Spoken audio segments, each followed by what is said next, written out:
하나님 말씀은 사무엘하 16장 1절부터 14절까지 봅니다.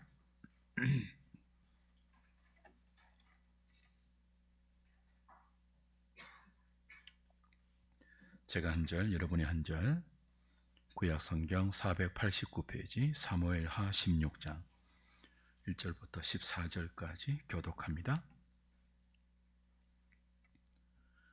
다윗이 마루턱을 조금 지나니 머비보셋의 종 시바가 안장 지운 두 나귀에 떡 200개와 금포도 100송이와 여름 과일 100개와 포도주 한 가죽 부대를 싣고 다윗을 맞는지라.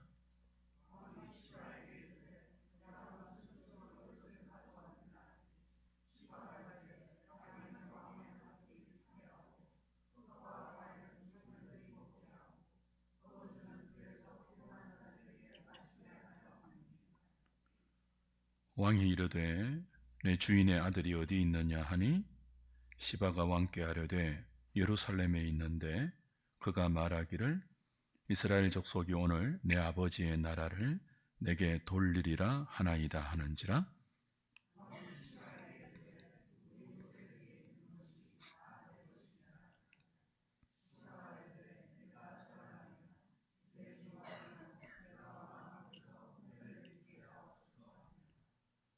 다윗 왕이 바후람에 이름에 거기서 사울의 친족 한 사람이 나오니 게라의 아들이요 이름은 시므이라.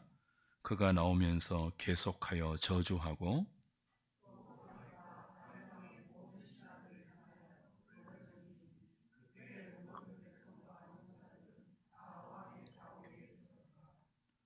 시므이가 저주하는 가운데 이와 같이 말하니라. 피를 흘린 자여 사악한 자여 가거라 가거라.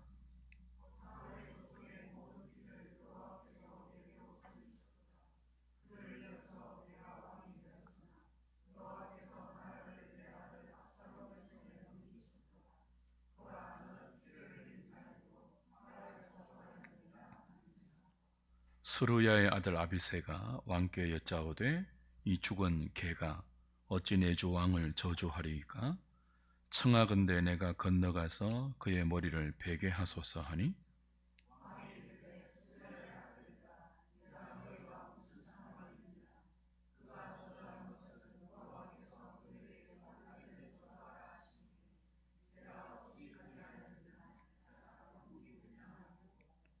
또 다윗이 아비새와 모든 신하들에게 이르되 내 몸에서 난 아들도 내 생명을 해하려 하거든 하물며 이 베냐민 사람이랴.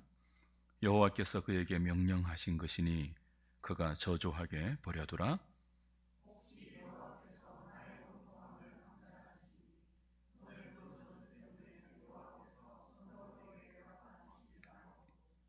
다윗과 그의 추종자들이 길을 갈 때에 시므이는 산비탈로 따라가면서 저주하고 그를 향하여 돌을 던지며 먼지를 날리더라.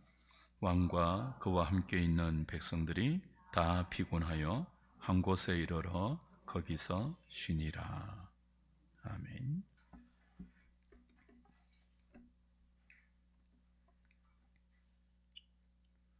지금은 모르겠지만 예전에는 사업에 실패해서 야반 도주했다, 그런 이웃 주민의 소식을 심심치 않게 들을 수 있었습니다.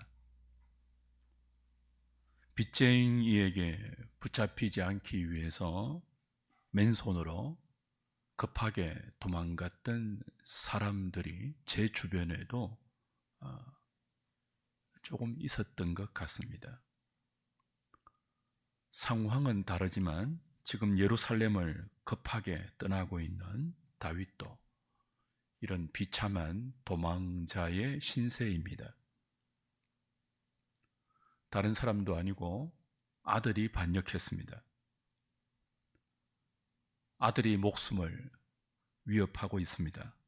이런 처지를 어디 가서 내어놓고 이야기할 수도 없는 처참한 신세죠. 그때 시바가 나타납니다.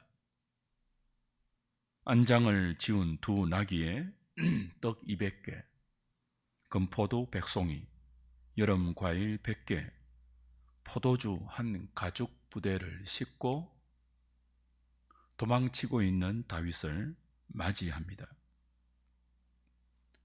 시바가 누구입니까?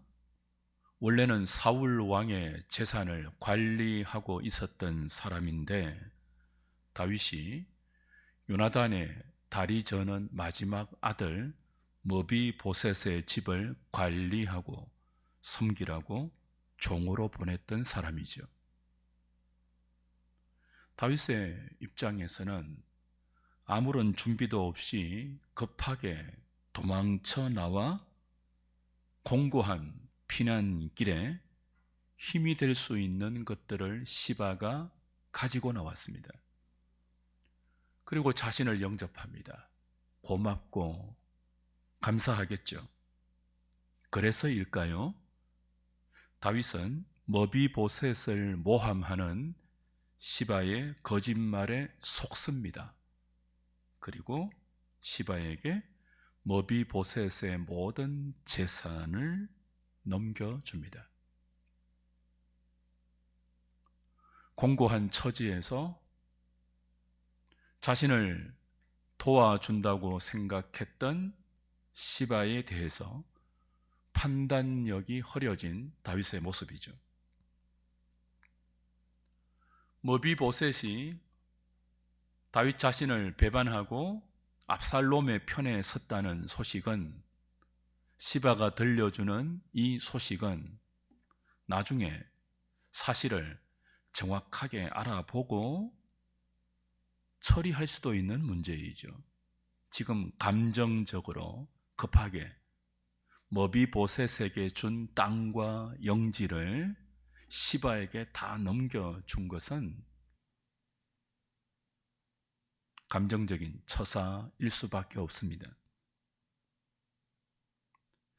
다윗의 연약한 모습입니다. 지금 다윗이 어떤 상황이라고요? 압살롬에게 배반당해서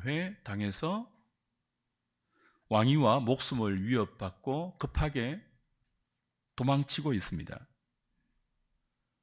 그런데 자신이 은혜를 베풀어 준 머비보셋마저 자신에게 등을 돌리고 압살롬의 편에 섰다는 소식을 듣습니다. 그 앞에는 아히도벨이 다윗의 가장 큰 모사꾼 아니었습니까? 가장 큰 힘이었던 아히도벨이 압살롬의 편에 섰다는 배신의 소식을 들었죠. 그러니까 연이어 배반의 소식을 듣는 거예요. 아들 압살롬의 반역, 충신의 배반, 믿었던 요나단의 아들 머비보셋의 등돌림, 연이은 배신의 소식에 충격을 받고 성급한 판단을 내렸다는 점은 이해가 됩니다. 충분히 이해가 되죠.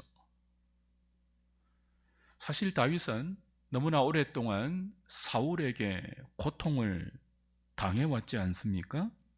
머비보셋이 누구예요? 사랑하는 친구 요나단의 아들이기도 하지만 그는 근본적으로 사울의 손자입니다. 그토록 자신을 고통스럽게 했던 사울의 친손자입니다. 힘이 없어서 그렇지 힘만 주어주면 얼마든지 자신에게 등을 돌릴 수 있다는 생각도 가능한 외적인 조건이에요. 그럼에도 불구하고 다윗은 그런 머비보셋에게 요나단과의 우정과 사랑을 생각해서 모든 위험을 감수하고 은혜를 베풀었습니다. 요나단의 다른 모든 아들들은 다 죽였지 않습니까? 사울의 모든 가족도 다 죽였거든요. 오직 하나 머비보셋만 헤세드, 인자와 긍휼을 베풀었습니다. 위험을 감수하고. 그런 머비보셋이 자신을 배반했다는 소식을 그의 종 시바를 통해서 들었을 때 다윗은 평소에 신중함, 사리 깊은 분별력 다 잊어버리고 감정적으로 대처하는 연약한 인간의 모습을 보였습니다. 다윗뿐이겠습니까? 아무리 뛰어나고 대단한 사람이라 할지라도 약한 부분이 있습니다. 평소에 머비보셋에 대해서 걱정한 부분이 사실이라는 말을 들었을 때 확인도 하지 않고 성급한 판단을 한 그런 약한 모습이 저와 여러분에게도 얼마든지 있을 수 있습니다. 사람에게는 강점이 있고 약점도 있지 않습니까? 다윗의 약한 부분이에요. 그토록 오랫동안 자신을 괴롭혔던 사람, 그 사람과 연관된 소식이 자신의 삶을 힘들게 하고 있다는 정황이 나타날 때 감정적이 되죠.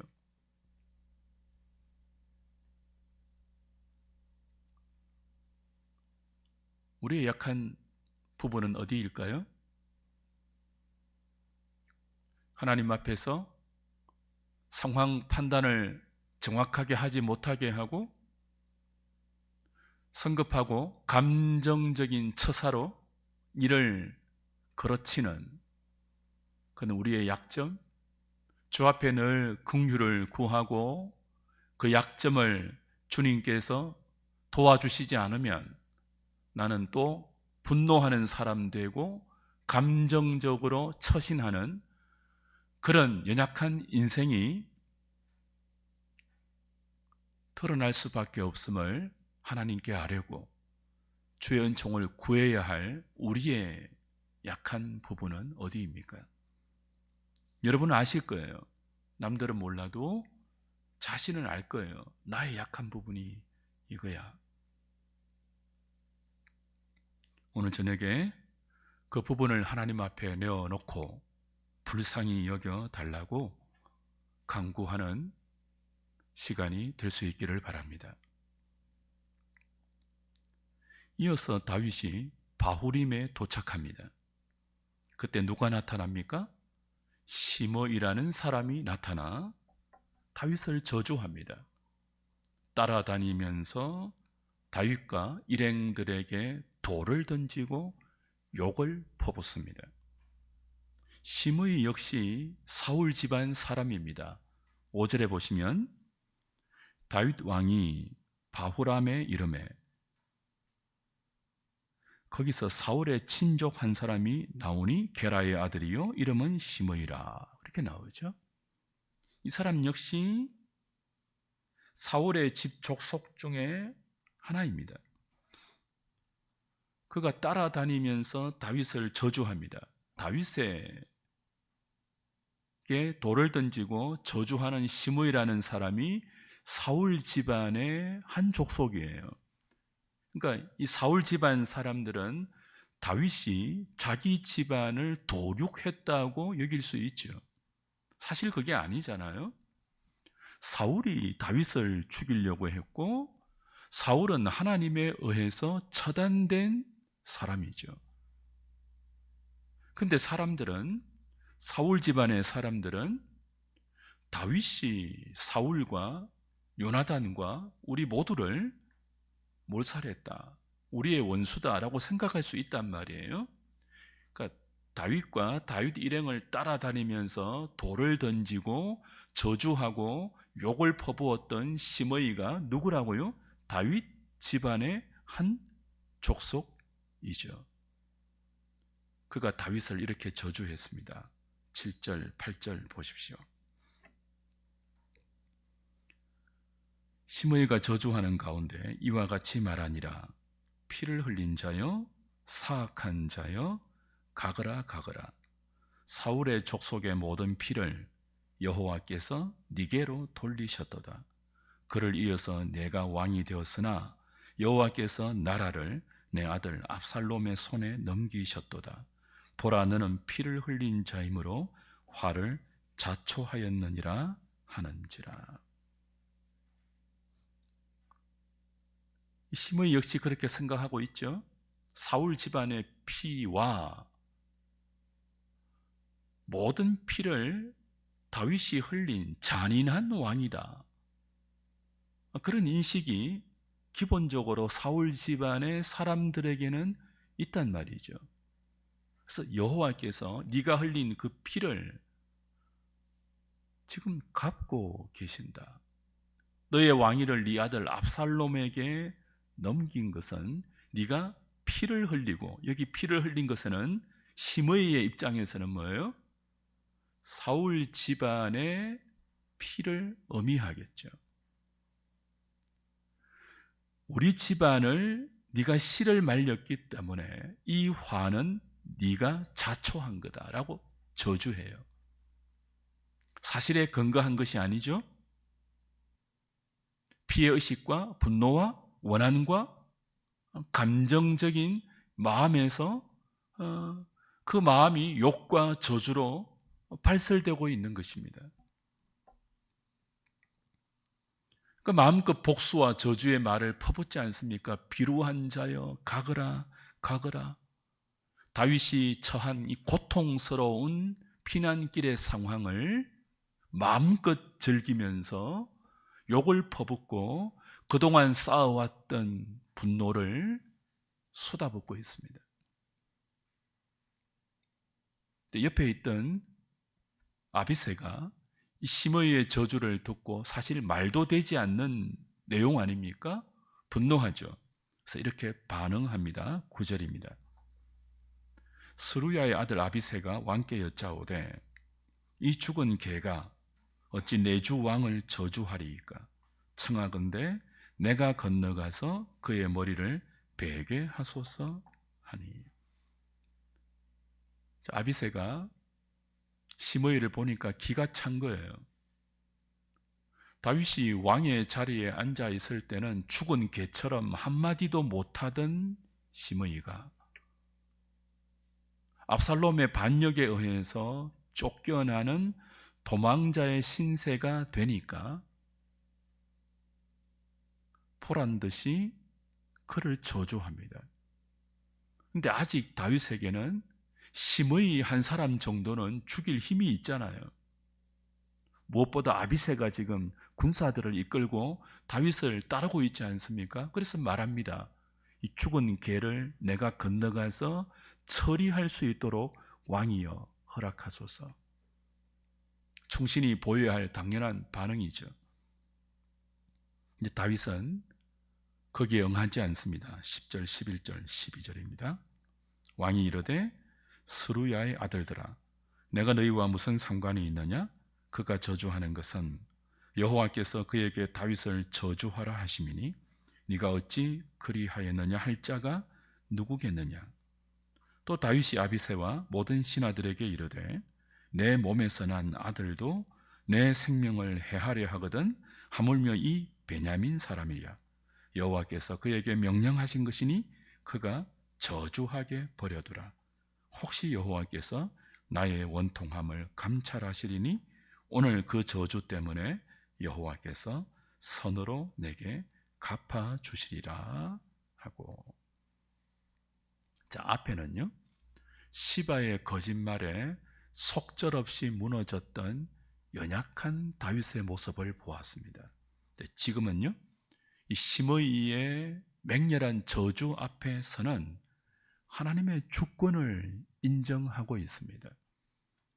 그리고 하나님의 긍휼히 여기심과 은혜에 자신의 모든 처신을 맡기는 믿음의 모습을 보이고 있죠.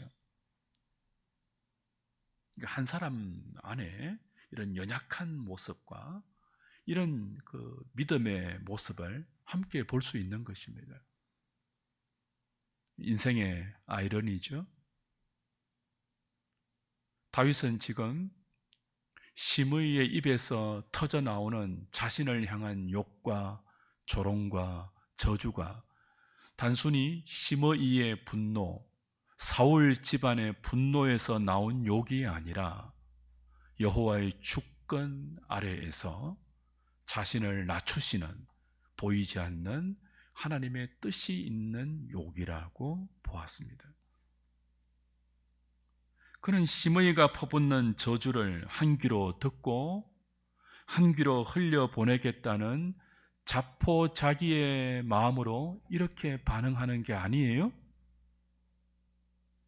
심의의 저주 앞에서 자신이 정말 저주받아 마땅한 죄인임을 고백하고 있습니다.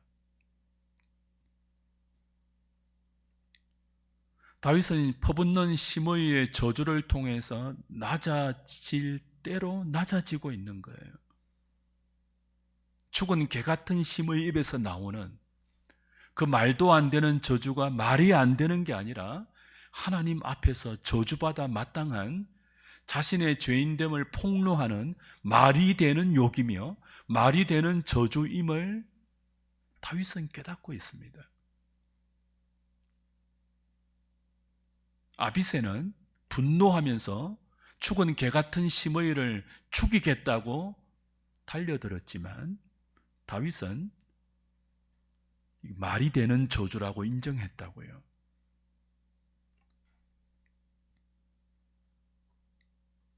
우리가 낮아지면 자신의 잘못이 보입니다.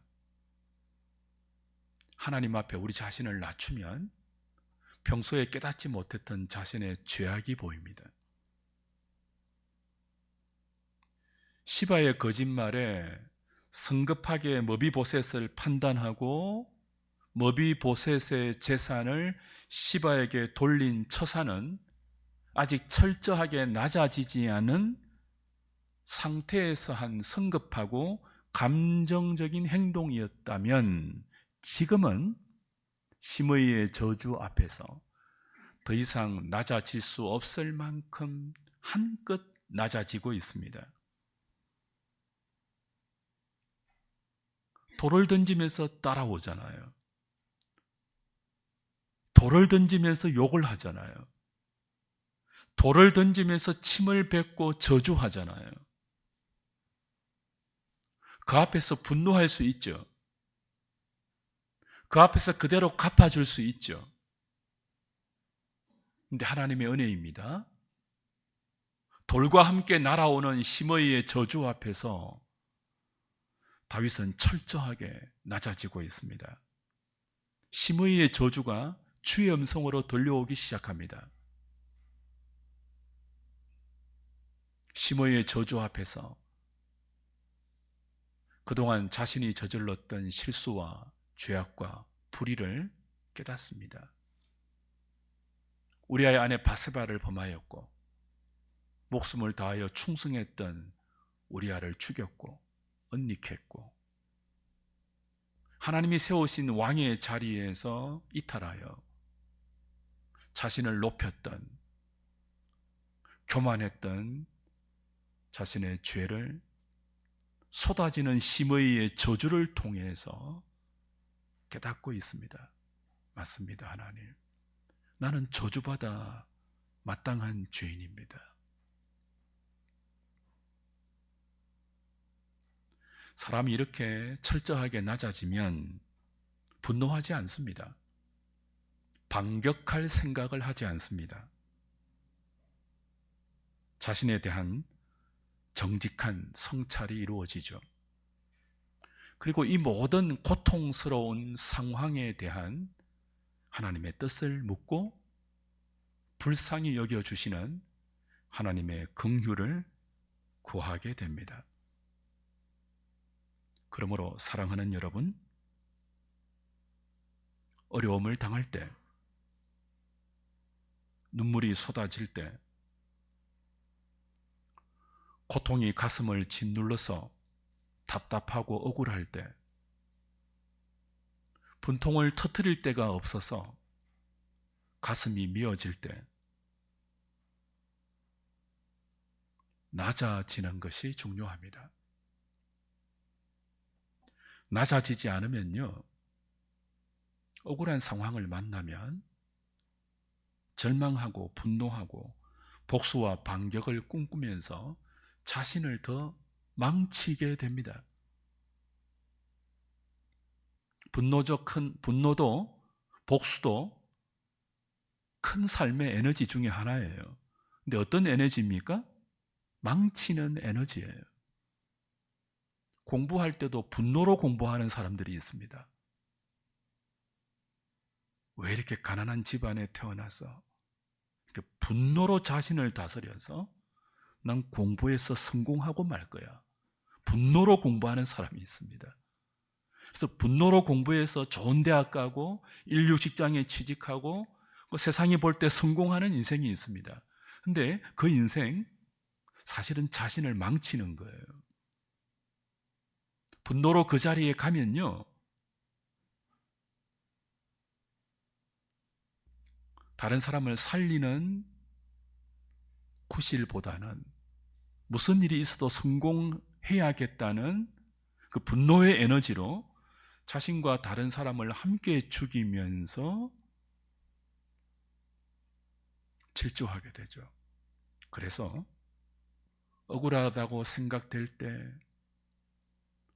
사람들이 나를 향하여 비난하고 욕하고 저주할 때, 내 힘으로 이런 상황에서 벗어날 수 없다는 무력감이 들 때, 그래서 절망하고 인생을 포기하고 싶다는 생각이 들 때, 그때는 낮아지라는 하나님의 사인이거든요. 낮아져야 합니다. 낮아져서 그 사람이 나에게 퍼붓는 욕이, 모함이, 거짓말이, 저주가 나의 실체일 수 있다는 자신에 대한 정직한 성찰을 하나님 앞에서 해야 합니다. 아들이 반역했잖아요. 충신이 등을 돌렸잖아요. 또 다른 소리 들려오잖아요. 욕이 퍼부어지잖아요. 그때 자존심을 지킬 필요가 없다고요. 그때 고개를 빳빳이 쳐들 필요가 없다고요. 그때 분노하면서 두고 보자 이런 마음 품을 필요가 없다고요.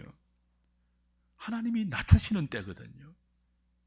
낮아져야 합니다. 맞습니다, 하나님.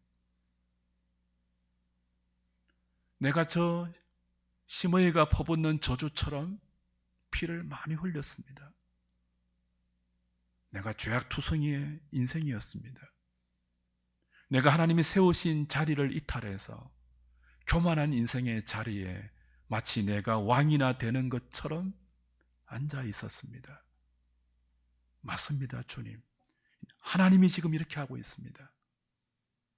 낮아지는 게 중요하죠. 그러면 끓어오르던 분노가 사라집니다. 원망과 복수심도 사라집니다. 그 자리에 주님을 갈망하는 가난한 심령이 생기고 애통하는 마음으로 하나님의 불쌍히 여기심을 바라는 온유한 심령으로 주님 손에 붙들리게 됩니다.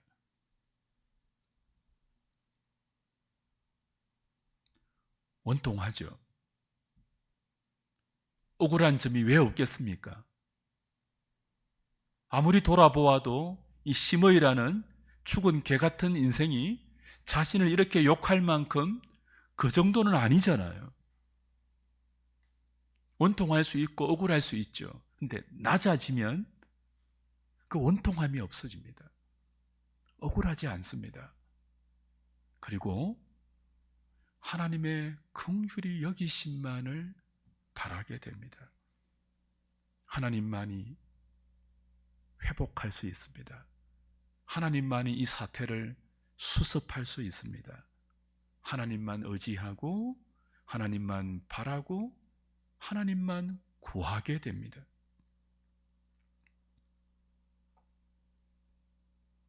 주 안에 사랑하는 여러분, 인생은 연약합니다. 우리도 다 인생입니다. 꺼져가는 등불의 심지 같고 상한 갈대와 같은 존재가 저와 여러분들입니다. 우린 저주받아 마땅한 죄인들입니다. 왜 하나님께서 때때로 우리를 고난 가운데 밀어넣으시고 우리를 낮추실까요? 이런 우리의 연약함과 미련함과 어리석음을 직면하게 하기 위해서죠. 우리는 참 교만한 인생들입니다. 우린 우리 생각보다 훨씬 더 완악한 존재들입니다. 하나님께서 낮추지 아니하면 우린 너무 쉽게 교만의 자리에 스스로 앉는 뻔뻔한 인생들입니다. 우린 우리 생각보다 훨씬 뻔뻔합니다. 우린 우리 생각보다 훨씬 미련하고 훨씬 어리석고 훨씬 완악하고 훨씬 무지하며 훨씬 교만합니다. 낮추지 아니하시면, 하나님께서 낮추지 아니하시면 우리의 목은 너무 자주 고다집니다. 조금만 잘 되면 자랑하고 싶어서 입이 건질건질합니다. 조금만 힘들면 사람을 원망하고 하나님께 불신의 마음을 갖고 의심합니다. 그게 우리입니다.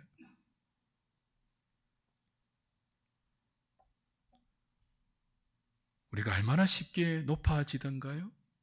그리고 우리가 얼마나 쉽게 헛된 자신감으로 자기를 의지하고 우쭐거리던가요? 하나님은 자기 백성을 연단하시고 낮추셔서 그런 자리에 오래 있지 않도록 간섭하십니다. 그래서 우리가 꺼져가는 심지 같은 존재임을 알게 하십니다. 상한 갈대와 같은 존재임을 보게 하십니다. 그리고 하나님의 은혜 아니면 누가 이 꺼져가는 심지를 지키겠냐는 자신에 대한 바른 직시와 하나님에 대한 바른 믿음을 낮은 자리에서 회복하게 하십니다.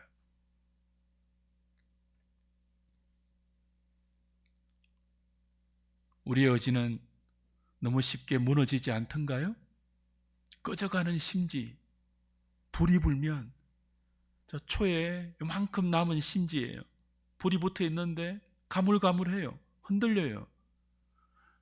바람이 강하게 훅 불면 그냥 꺼질 수밖에 없는 꺼져가는 심지 같은 존재가 우리라고요. 하나님 말씀이 그렇게 우리를 증거하고 있잖아요. 근데 하나님 어떤 분입니까?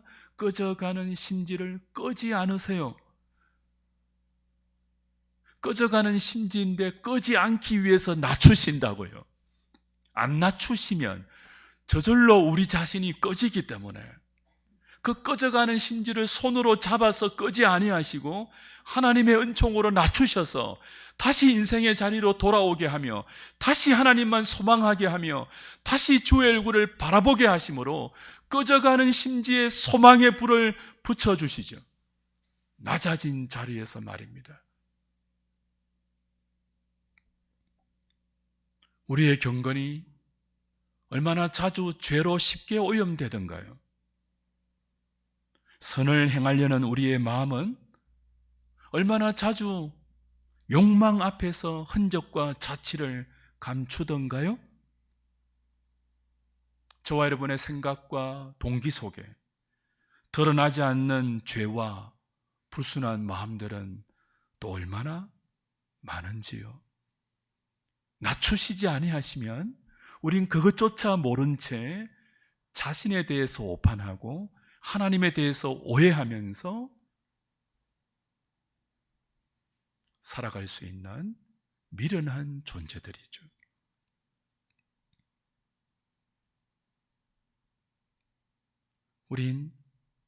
우리에게 주어진 모든 것이 아침 이슬과 같고 풀의 꽃과 같음을 쉽게 망각합니다. 다윗도 그랬습니다. 오랫동안 광야에서 하나님의 사람으로 연단되고 하나님의 마음을 배워왔지 않습니까? 광야에서 익혔던 그 경건의 실력이 왕궁의 시간 앞에서 얼마나 속절없이 무너졌습니까? 광야에서 낮아졌을 때는 꿈도 꾸지 못했던 죄성이 왕궁의 안락한 환경에서 간음과 살인이라는 엄청난 죄악으로 폭로되었습니다. 하나님의 은혜 없이는 다윗도 연약한 인간에 불과하죠. 죄성을 가진 죄악 덩어리에 불과합니다. 우리가 그래요? 하나님의 은혜 없이는 우리의 성공, 우리의 경험, 우리의 실력, 우리의 경건, 심지어 우리의 믿음조차도 아무것도 아닌 것을 우린 너무 자주 잊어버립니다. 믿음이 좋은 양, 경건한 양, 어제 은혜로 하나님을 섬기고 교회를 섬겼다는 그 어제의 기억을 붙들고 오늘도 하나님 없이 충분히 내 힘과 내 믿음으로 성공할 수 있으며 복되게 살 수 있다는 교만한 생각을 우린 너무나 쉽게 한다고요. 그래서 하나님은 이런 우리를 그냥 내버려 두지 않고 때때로 다시 광야로 내어보내십니다. 낮아지게 하십니다. 꺼져가는 심지를 끄지 않기 위해서, 상한 갈대를 꺾지 않기 위해서 우리를 낮추시어 다시 하나님만 바라보는 믿음의 자리에 돌려놓으십니다. 사랑하는 여러분, 저와 여러분이 이루었다고 생각하는 부분이 있습니까? 그거 아무것도 아니잖아요. 그거 우리가 한 거 아니잖아요. 근데 우리는요, 말로는 그렇게 해요. 하나님이 하셨습니다. 그런데요, 우리가 했다고 생각하죠. 너무 쉽게. 하나님이 낮추지 아니하면 우리는 우리도 모르는 사이에 저 높은 자리에 올라가 있다니까요.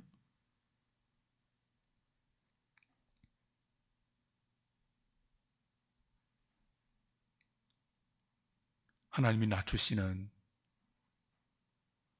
그 은총의 간섭 앞에서 우리는 다시 교만할 수 없는 우리의 맨 얼굴을 직시하며 목마른 사슴처럼 주의 은총을 구하는 믿음의 자리로 돌아가게 됩니다. 진실로 말입니다. 가난한 마음으로 말이에요. 어린아이가 부모를 붙들듯이 철저하게 작은 자의 믿음으로 하나님을 붙드는 그 복된 자리로 우리를 낮추시는 하나님의 손길이 올 때 여러분, 하나님을 원망하지 마십시오. 그때 주님을 기다리십시오. 우리는 알고 있죠. 나중에 다윗이 회복되잖아요. 시바의 거짓말이 진실로 드러나잖아요. 압살롬의 반역이 수포로 돌아가잖아요. 낮추시는 하나님의 손길 앞에 철저하게 낮아졌을 때 하나님이 다윗을 다시 높이시잖아요. 꺼져가는 심지같이 죄악으로 망가진 다윗을 꺼트리지 않기 위해서, 상한 갈대 같은 다윗을 꺾지 않기 위해서 시므이의 저주를 통하여 낮추시는 하나님, 압살롬의 반역을 통하여 낮추시는 하나님, 충신의 배반을 통하여 낮아지게 하시는 하나님, 한 해의 막바지 지점에 오늘 저와 여러분들이 낮아져야 할 부분이 어디인지를 묵상해 보십시오.